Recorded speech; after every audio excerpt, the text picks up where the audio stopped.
Merry Christmas. Hey, as we get going in the season of Advent where we're, celebrating the birth of Jesus and awaiting the time when he returns, I have to share a story with you from Young Life.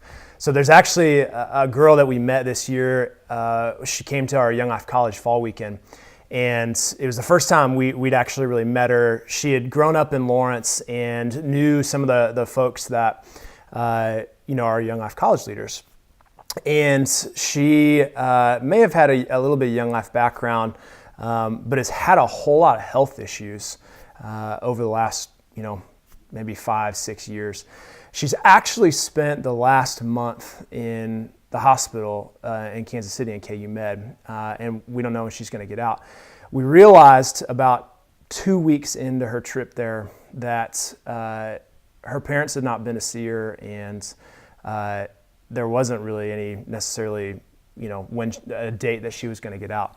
And so her small group leader, who's an adult in the community, actually contacted me and asked, is there some way that we can really care for her well?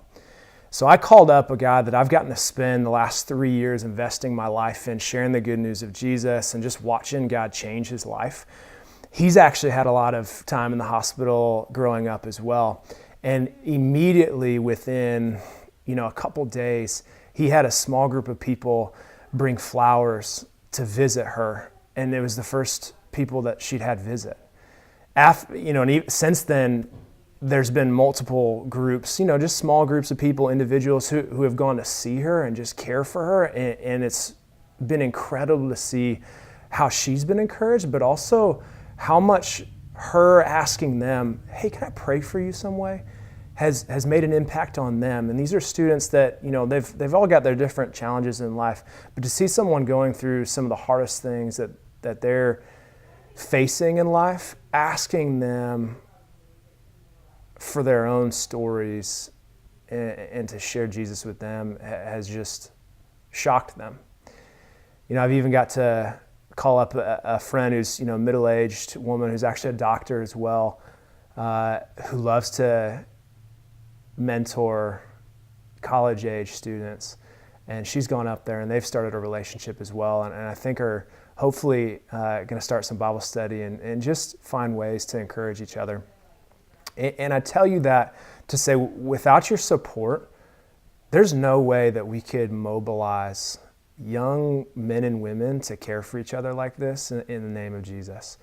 And so as we continue to do this, we're in the midst of saying thank you as much as we can. So thank you so much for what you've done up to this point, for all your prayers, for all your financial support, and maybe you'd be moved to give a year-end gift as well. And so we would love to have that and have a little more freedom with our time to continue to do the work of bringing the good news of Jesus to people of all shapes and sizes and all seasons of their young lives. So thank you.